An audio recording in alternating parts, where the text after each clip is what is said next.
Este episódio tem versão em Libras no Spotify e no canal da UFO no YouTube.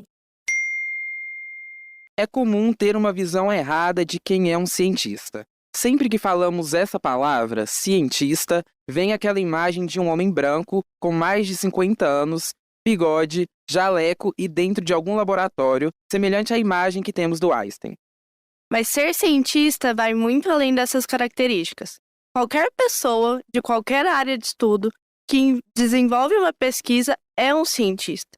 Por exemplo, se você pesquisa história da arte, se descobriu um asteroide, um remédio novo, estuda cultura ou linguagem, botânica ou célula, você é um cientista.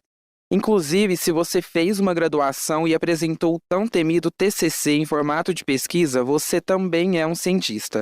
Mas, Ana, você sabia que tem gente que está longe de ingressar numa universidade e também já faz ciência? Conta mais sobre isso, Túlio. Por exemplo, aqui na UFO nós temos a iniciação científica voltada para alunos da educação básica e do ensino médio. Através delas, inclusive recebendo bolsa, viu? Crianças e adolescentes podem fazer pesquisa com orientação de professores da universidade. Isso é incrível, Túlio. No final do episódio, vamos trazer o diretor de pesquisa da UFO para explicar melhor como funciona esse tipo de parceria. Para quem não me conhece, eu sou Ana Franco, estudante de jornalismo da UFO e faço parte do UFOcas, um projeto que visa dar experiência aos alunos do curso, inserindo eles na comunicação da universidade. Seja bem-vindo ao podcast, Ana, e eu sou o Túlio Daniel, jornalista na diretoria de pesquisa aqui da UFO. Nesse episódio, vamos conversar com duas jovens cientistas, como elas se interessaram por pesquisa e como têm sido os estudos e trajetórias delas. Mas antes, não deixe de seguir e acompanhar o Ciência ao Pé do Ouvido na sua plataforma preferida.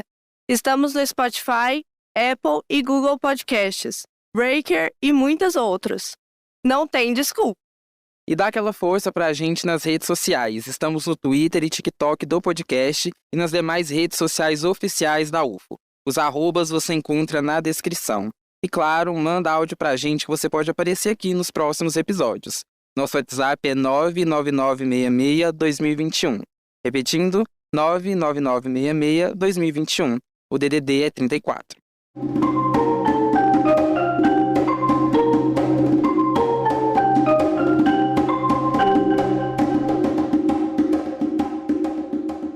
Bom, quem está aqui com a gente hoje é a Maria Eduarda Ferreira. Ela fez iniciação científica quando estava no ensino médio, estudou sobre o uso do própolis no combate a doenças periodontal, recebeu diversos prêmios e participou de eventos científicos e hoje faz física na USP. E quem nos acompanha também no bate-papo é a Mariana Milena. Ela tem 19 anos, é estudante de engenharia mecatrônica na UFO, faz divulgação científica nas redes sociais e detectou um asteroide em parceria com o programa da NASA. Sejam muito bem-vindas, meninas. Muito obrigada, é um prazer estar aqui, poder compartilhar um pouquinho da nossa experiência com vocês. Eu espero que seja um momento aí muito divertido e de muito conhecimento para todo mundo. E eu agradeço também, porque eu amo falar de ciência e falar de ciência com quem entende de ciência. Aqui com a Maria Eduarda, nossa, eu tô impressionada com o currículo dela, acho o máximo. Bom, gente, para começar, então, eu quero contar um pouquinho como que eu conheci as duas. A Maria Eduarda, eu conheci ela já tem bem mais de um ano. Ela fazia iniciação científica, eu acho que ela já tinha terminado, né, Maria? Ela fazia iniciação científica no ensino médio em parceria com a UFO aqui em Uberlândia. Ela ganhou algumas premiações com essa pesquisa que a gente falou, que ela vai contar daqui a pouquinho pra gente. E daí o professor orientador dela pediu pra eu fazer uma matéria sobre, daí foi aí que eu conheci ela. Depois, uns 6 meses depois, ele me mandou mensagem de novo. Túlio, ela ganhou mais um prêmio, ela vai representar a UFO nos Estados Unidos. Divulga isso pra gente. E esse ano, no finalzinho do ano, na verdade, um grupo, né, de alunos aqui da UFO me convidou pra conversar, falar um pouquinho sobre como é você tá nas redes sociais e conciliar isso com a sua vida pessoal e acadêmica. E junto nesse papo tava a Mariana, porque ela fala também sobre divulgação científica nas redes sociais. Foi aí que eu descobri ela, então foi assim que eu conheci vocês. Então, pra gente iniciar nosso papo, conta pra gente, né, cada uma de vocês, um pouquinho da história de vocês, como vocês entraram nessa parte científica, como vocês começaram a fazer pesquisa. Então, primeiramente, como já foi dito, eu atualmente faço física aqui na USP, na Universidade de São Paulo, mas o meu contato com a ciência ela vem de um pouquinho antes disso. No meu 8º, 9º ano, eu comecei a participar de algumas feiras regionais mesmo, na escola, feiras científicas, e foi aí que os meus olhos brilharam. Eu já até conversei com o Túlio sobre isso, eu lembro que foi uma época muito difícil para mim, a época do 8º, 9º ano, e eu me encontrei de uma forma muito surpreendente no quesito de fazer ciência, de fazer projetos. Foi muito importante para mim. Então, quando eu vi esse mundo e tudo que ele poderia oferecer, eu não saí mais. Então, eu participei de algumas feiras de ciência, depois da hora que eu fui para o ensino médio. Eu tive um reconhecimento maior, porque eu já tinha desenvolvido alguns projetos aí em Uberlândia, e aí eu fui contemplada, então, com uma bolsa de iniciação científica do CNPq, no programa PIBIC, para desenvolver iniciação científica aí na UFO, na área de microbiologia aplicada. O que eu não imaginava era as proporções que essa iniciação científica poderia me levar, né? Como a gente estava em época de pandemia, infelizmente, alguns critérios de avaliação que a gente tem na iniciação científica, eu não conseguiria desenvolver elas. Uma delas é a apresentação para o público. Então, eu fui atrás de alguma outra forma de poder divulgar o que eu estava fazendo, porque essa é exatamente o nosso objetivo quando se faz ciência, né? Você mostrar para o público o que você está desenvolvendo, e até para você ter mais propostas, mais ideias, enfim. E aí foi quando eu achei a FBJC, que é a Feira Brasileira de Jovens Cientistas, e aí foi só o começo. Eu entrei só com a pretensão de apresentar, de mostrar o meu projeto, de mostrar o que a gente estava desenvolvendo dentro do laboratório, e eu acabei sendo contemplada com algumas premiações, tive o 2º lugar na minha categoria, na categoria geral, e aí eu fui contemplada também com uma credencial para participar da FEBRAS, que é a Feira Brasileira de Ciência e Engenharia. E eu também vim sem muita pretensão, já muito extasiada pelo fato de ter sido reconhecida pelo que eu estava desenvolvendo. E aqui na FEBRAS eu consegui ganhar diversos prêmios, um deles foi o 1º lugar na minha categoria, na categoria geral, e uma credencial para participar da AISER, que é nada menos e nada mais do que a maior feira de ciências do mundo, que aconteceu ano passado em Atlanta, e foi onde eu tive, assim, uma das maiores experiências da minha vida, e por isso que hoje é muito importante eu estar aqui e falar com vocês sobre isso, porque a ciência, ela abre portas, principalmente para a juventude, para pessoas como eu, adolescentes como eu. Eu nunca teria a oportunidade de ter vivenciado tantas coisas na minha vida se não fosse pela ciência. Então, eu acho que um pouquinho da minha história é isso. Então, ciência sempre foi uma coisa muito natural pra mim, porque a minha mãe é professora de biologia. Eu costumo falar, assim, que eu fui criada nos corredores da escola que ela trabalha, assim, e eu sempre assistia às aulas dela, e eu amava muito ciência. E mesmo que as aulas sobre o sistema solar, assim, na escola, quando eu tinha aula de ciência, eram as que eu mais gostava, assim, eu até lembro, assim, que eu amava quando tinham as imagens do sistema solar nas apostilas. Eu precisava do impulso, assim, pra realmente engajar na ciência e gostar bastante de astronomia. Eu falo, assim, que a transição do microscópio pro telescópio demorou bastante. Foi na pandemia, em 2020, quando eu estava no 2º ano do ensino médio, em que eu fiz um curso da USP chamado Astrominas, que tinha como objetivo empoderar meninas e mulheres na ciência. E nesse curso, eu tive contato próximo com os cientistas da USP e, assim, eu descobri esse mundo de ciência. A primeira aula foi sobre astronomia. E quanto mais a professora falava, assim, sobre ciência, sobre astronomia, eu pensava, gente, eu gosto muito disso. E foi aí que eu comecei a engajar em ciência e tal. Eu já tinha o perfil, o Instagram de estudos, assim, pra compartilhar minha rotina nos estudos. E com essa paixão pela astronomia, eu acabei fazendo essa transição pra falar de ciência na internet também, fazer divulgação científica. Nisso, de estar na internet, de conhecer várias pessoas, assim, que também amavam astronomia tanto quanto eu, de entrar em grupos de pesquisa, eu conheci o programa do Caça-Asteroides. Eu inscrevi direto no site da União Internacional de Pesquisa Astronômica e comecei a analisar as imagens, né, que eles mandam pra gente. Eles mandam imagens de um telescópio que fica lá no Havaí. É tudo pelo computador. Às vezes as pessoas me perguntam assim, é qual telescópio que você tem em casa? Não, é um telescópio gigantesco, assim, de quase 3 metros, que fica lá no Havaí. E a gente recebe essas imagens e analisa elas pelo computador. E eu não sei se foi sorte, assim, eu fico muito feliz até de falar sobre isso, que no primeiro pacote de imagens que eu analisei, o asteroide estava lá. Sim, você ouviu certo. A Mariana descobriu um asteroide. Na verdade, ela detectou um. E é importante a gente ressaltar que ela estava no ensino médio. E eu interrompi a conversa só para te lembrar que a ciência é de todos e para todos. E você, jovem cientista, já está impactando o mundo com isso. Não tem cabimento, assim, porque eu tenho amigos que estão há mais de um ano num programa e ainda não conseguiram detectar o primeiro asteroide. E aí, o primeiro pacote já estava lá. E aí eu fiquei muito feliz. No dia eu tinha encontrado 3 possíveis asteroides. E eu enviei pra eles, assim, na esperança de, meu Deus, pelo menos algum tem que dar certo, né? Pelo menos algum tem que nunca ter sido detectado antes. E aí, na sexta-feira, saiu o resultado e eu fiquei lá o tempo todo recarregando a página no celular lá e tal. E tava lá meu nome com o asteroide, a minha equipe falando lá, realmente é um asteroide. E foi uma sensação, assim, indescritível. E agora, recentemente, mês passado, o asteroide meio que subiu de nível. Antes ele era... Vai cair aqui na Terra. Antes ele era só uma detecção, agora ele já é um asteroide provisório. Agora ele já tá no banco de dados, sabe, da União Internacional de Pesquisa Astronômica. Eles vão pesquisar a rota dele por vários anos, assim, até realmente conseguir catalogar eles. No futuro, se eu conseguir nomear ele e tudo mais. E Maria Eduarda, como foi a experiência de fazer iniciação científica ainda no ensino médio e ser super premiada pelo estudo? Quais foram suas maiores dificuldades e o que mudou para você quando você entrou na graduação? Sempre quando a gente vai fazer alguma coisa nova, dá um medo, um frio na barriga intenso. E às vezes você se pergunta se aquilo realmente vale a pena ou se é para você. Enfim, não sei se vocês já passaram por isso, mas é muito comum isso acontecer.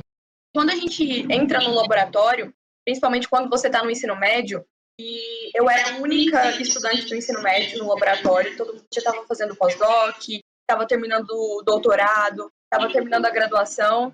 Eu me sentia, de alguma forma, que eu não fazia parte daquilo, porque eu estava no ensino médio, meu conhecimento ele é limitado sobre aquilo. Eu não fazia, apesar de sempre gostei muito de biologia, não tinha tanto conhecimento sobre microbiologia. O que eu estava fazendo aqui eu não tinha estudado no ensino médio.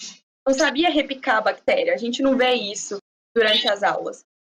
Então, eu lembro que um dos primeiros dias que eu entrei no laboratório, eu falei, eu acho que eu não nasci para isso. Não é meu lugar aqui. Mas eu falei, não, eu vou tentar mais um pouco. É tão gratificante ver esse caminho, porque hoje eu não me vejo em um lugar diferente.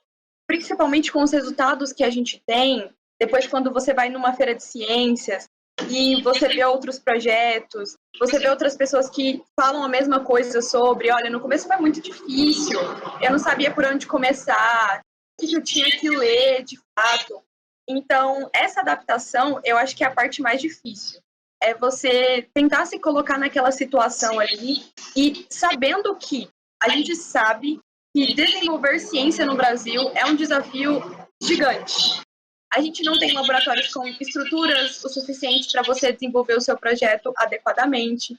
E todos os desafios que vêm junto. Era época de pandemia, às vezes você entrava no laboratório e você não tinha horário para sair, porque realmente é um trabalho muito extenso.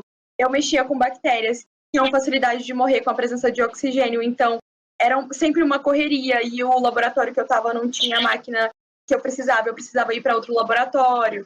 Então, tudo isso não são limitações, são apenas degraus que você vai subindo, e quando você vê, você está numa feira de ciências. Quando você vê, você está numa sala conversando com uma pessoa que estudou muito sobre aquilo que você está fazendo e ele está impressionado com o seu trabalho, com o quanto você trabalhou para aquilo. Então, eu acredito que essas são grandes dificuldades. Mas na mesma proporção que a gente tem muita dificuldade dentro do laboratório, a gente tem muita gratificação também, que é exatamente isso.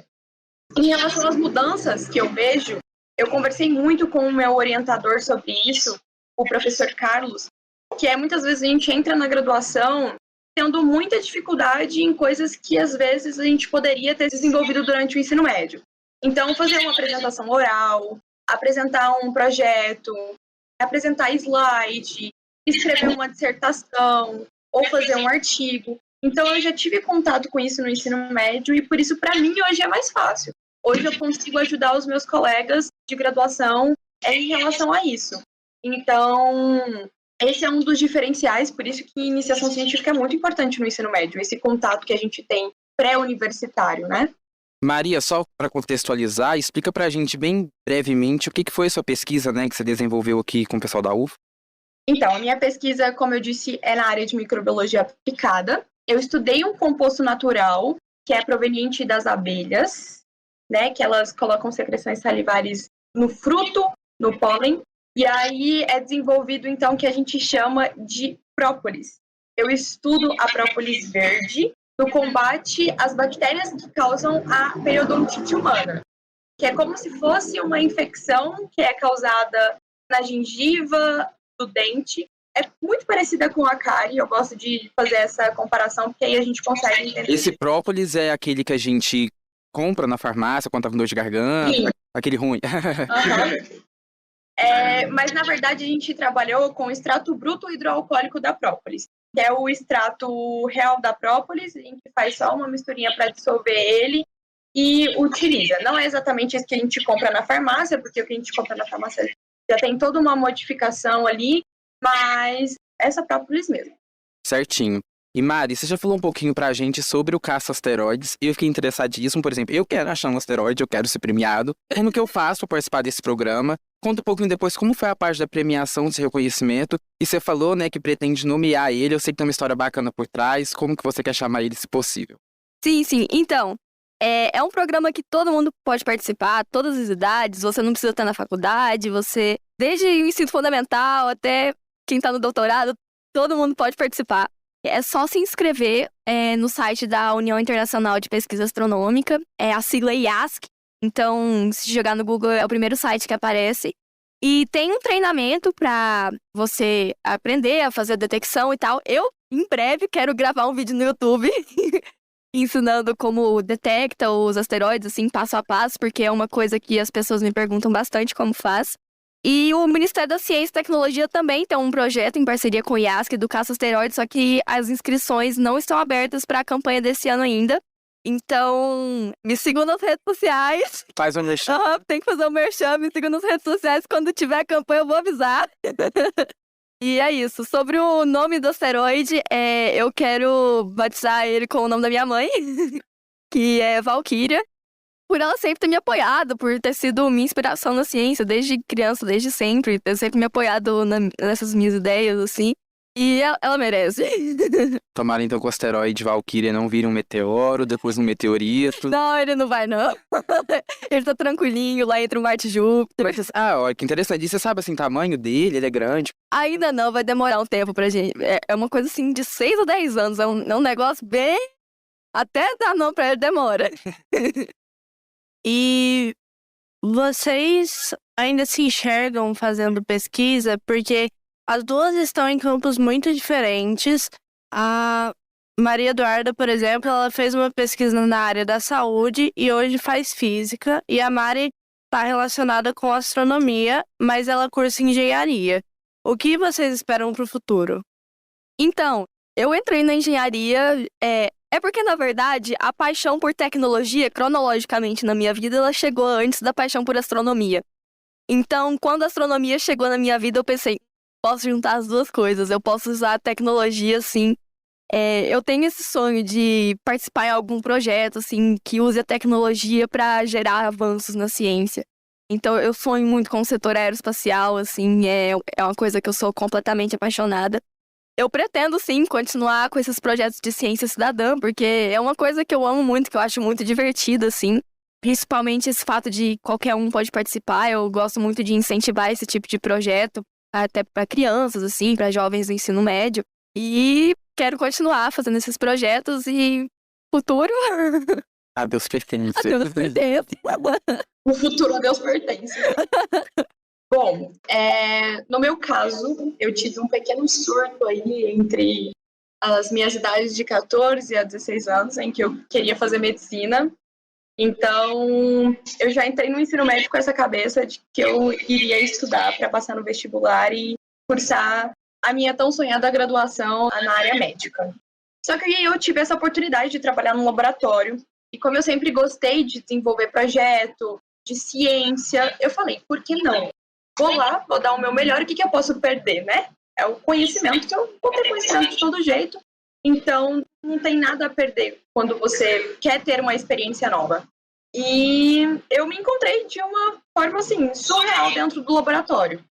Ao longo do tempo, eu vi que aquele ali era o meu lugar, eu não me via fazendo outra coisa. Então, aí eu já repensei o fato de fazer medicina, porque você pode continuar sendo cientista, sendo médica, mas talvez para mim aquela área já não fazia mais sentido.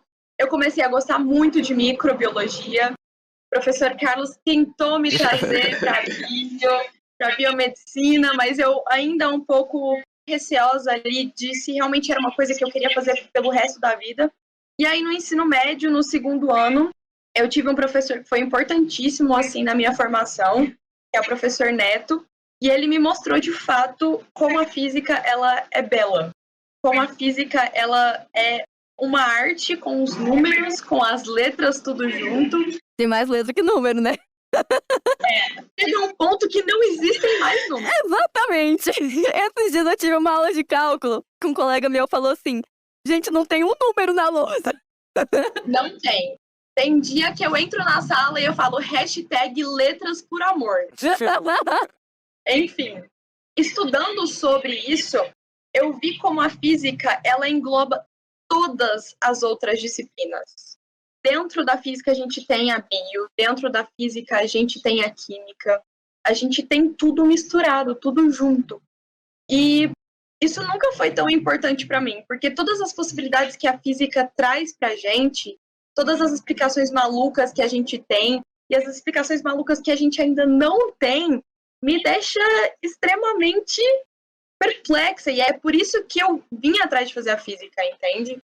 O fato de a gente não saber muitas coisas. A gente imagina que sabe muita coisa. Na verdade, a gente não sabe praticamente nada. E a física, ela traz essa possibilidade de você correr atrás disso. Tem coisas que simplesmente a gente ainda não tem explicação. Por motivos racionais ou irracionais. A gente não tem. Então, é isso que me deixou mais atraída pela física. Só que é muito diferente você se imaginar naquela situação e fazer ela. Quando a gente entra na graduação, você vê que as coisas são completamente diferentes. Você vê que a física teórica é completamente daquela que você imaginava. E a física experimental também é.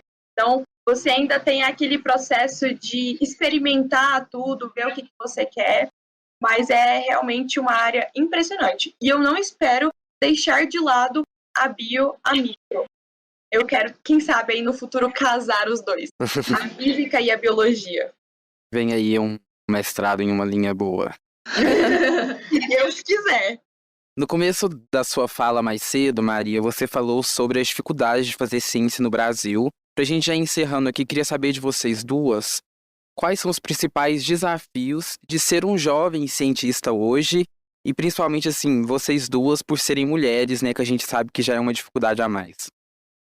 Eu acredito fortemente que a gente comece pelo princípio de investimento.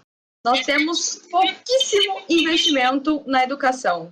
Quando você vai em uma escola pública, escola de bairro, em cidades que talvez não são tão desenvolvidas, você vê que a situação dos alunos que estão ali, elas são completamente diferentes de outras realidades onde você tem pessoas, talvez com um nível de classe elevado, enfim.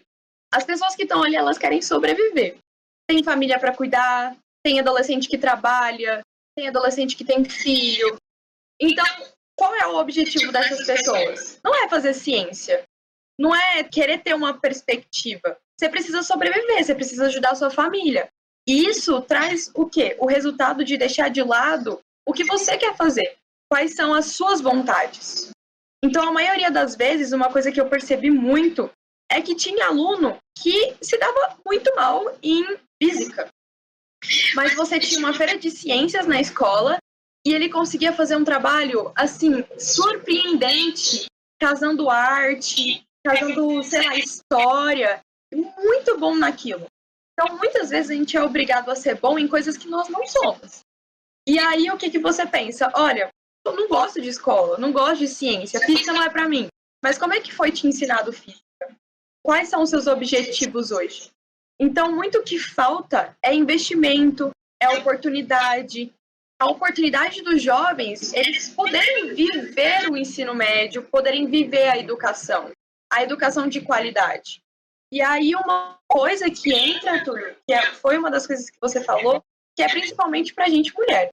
Dentro da área da saúde, a gente vê uma quantidade maior de mulheres. Mas, por exemplo, quando você entra no laboratório e você vai escalando ali as posições, né? Professores titulares, presidente, você só tem homens. Aonde estão as mulheres que estão em grande quantidade dentro do laboratório? No nosso laboratório tinha basicamente mulheres, mas você vai subindo e só tem homem. Quando você entra na física, por exemplo, nessa área de exatas, o que você mais vê é homem. E você vai subindo, é cada vez mais homem também.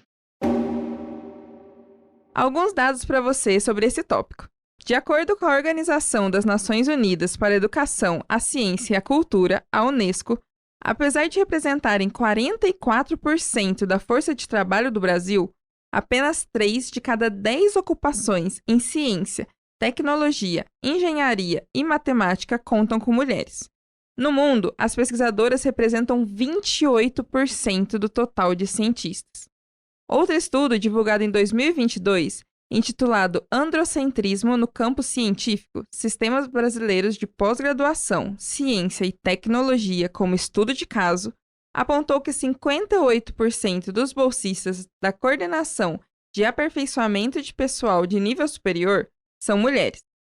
Porém, elas representam 48% dos bolsistas no exterior, 46% dos membros, 38% dos coordenadores de grupos de pesquisa, 25% dos bolsistas de pesquisa do Conselho Nacional de Desenvolvimento Científico e Tecnológico, o CNPq, e são apenas 7% entre os membros do Comitê de Seleção da Associação Brasileira de Ciência.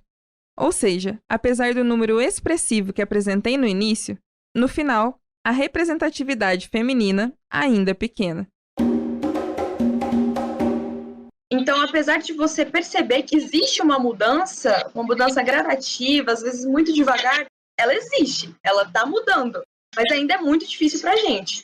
Às vezes você quer estudar com pessoas e aí você está lá na sala de estudo, você fala alguma coisa e aí os estudantes, que são a sua maioria homem, não acreditam, não te dá credibilidade porque me falaram que o cérebro masculino, ele lida melhor com números do que o meu.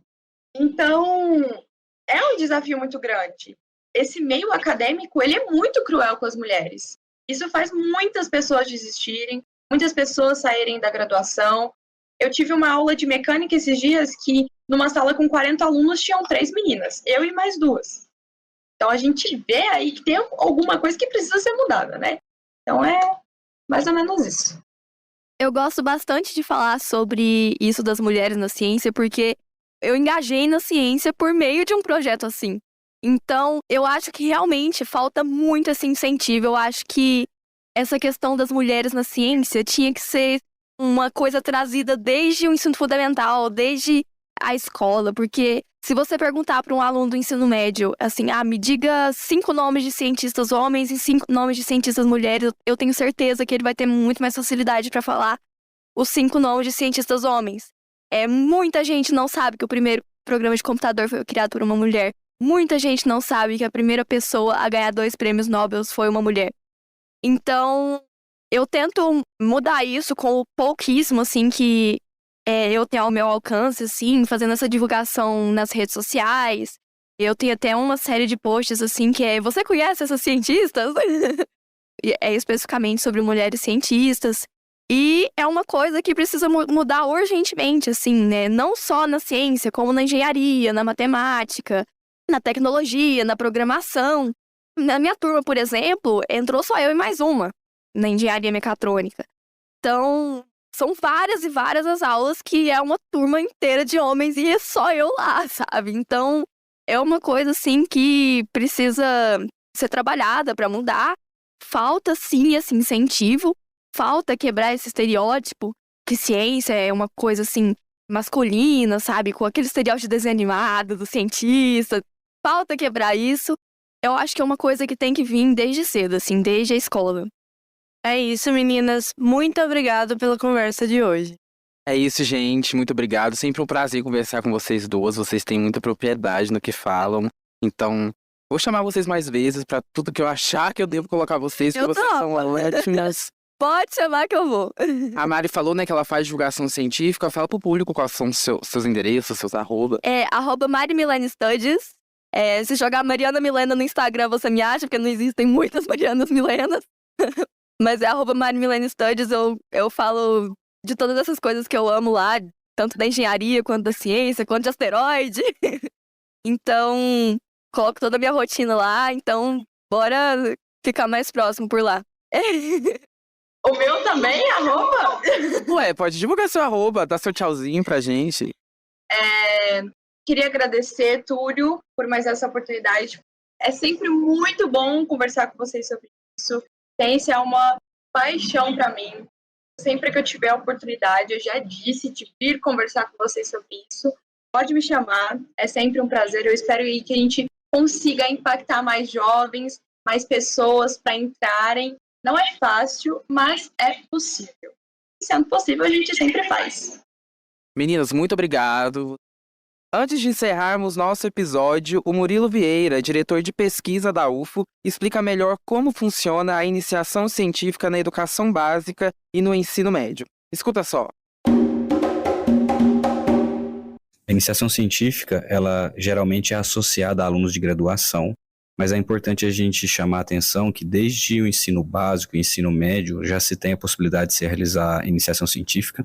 É encarada, então, no ensino médio como uma atividade extracurricular, importante para se criar networks, para que esses alunos tenham um contato direto com a universidade, e faz parte também, né, de abrir um leque de oportunidades para atuação no desenvolvimento científico e tecnológico do nosso país. Nós sabemos que um cientista, né, ele precisa de muitos anos para se formar, até o mestrado, doutorado, quem sabe pós-doutorado. Mas toda essa trajetória se inicia lá no ensino básico ou no ensino médio, né, que é o tema de hoje que nós estamos falando. Aqui na Universidade Federal de Uberlândia, nós temos um programa de iniciação científica para alunos do ensino médio, né, alunos da graduação e alunos do ensino básico. O do ensino médio funciona através de parcerias entre a universidade, onde se tem um orientador, e escolas públicas de ensino médio, tanto institutos federais quanto escolas públicas estaduais ou municipais de ensino médio. Para que tenha o ingresso no programa, é importante que um pesquisador da universidade, né, da UFO, ele entre no edital, que é aberto geralmente no primeiro semestre do ano, e apresente uma proposta, e nessa proposta ele traz lá a necessidade de quantos alunos do ensino médio ele pode, né, orientar. Neste último edital, nós tivemos a possibilidade de que um professor possa orientar até 5 alunos. A DIRP tem, né, a diretoria de pesquisa, tem um banco de dados de alunos do ensino médio, onde as escolas municipais enviam para nós e nós disponibilizamos para os orientadores da UFO, ou o próprio orientador pode procurar esse aluno no ensino médio e apresentar no momento da proposta o nome do aluno que ele deseja. Muito obrigada a você que nos escutou até aqui. E não esqueçam de se inscreverem e assinarem o Ciência ao Pé do Ouvido na plataforma que você nos ouve. E claro, acompanhe os nossos outros produtos no canal da UFO no YouTube e no Spotify. Um abraço e até a próxima.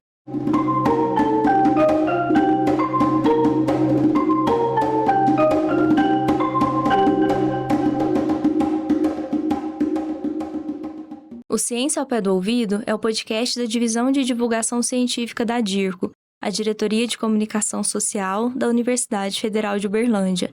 A apresentação, produção e entrevista desse episódio foram feitas pelo jornalista Túlio Daniel e pela estudante de jornalismo Ana Franco. A supervisão do roteiro foi feita pela jornalista Nayara Chaia. A comunicação imagética foi feita pela Ludmila de Castro, estagiária de design.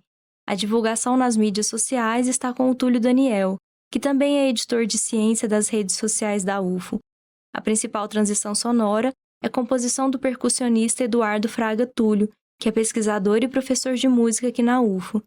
A captação de áudio foi feita pela Josiele Ingrid. Edição, montagem e finalização são do Márcio Gama. A direção de comunicação da UFO é da jornalista e pesquisadora Renata Neiva. Este episódio tem versão em Libras no Spotify e no canal da UFO no YouTube. A intérprete é a Alessandra da Silva. Captação e edição de vídeo do Euler Reis. O Ciência ao Pé do Ouvido tem apoio da Fundação de Amparo à Pesquisa do Estado de Minas Gerais, a FAPEMIG. Voltamos na próxima terça-feira. Até mais!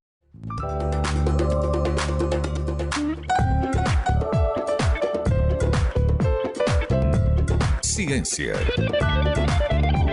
ao pé do ouvido.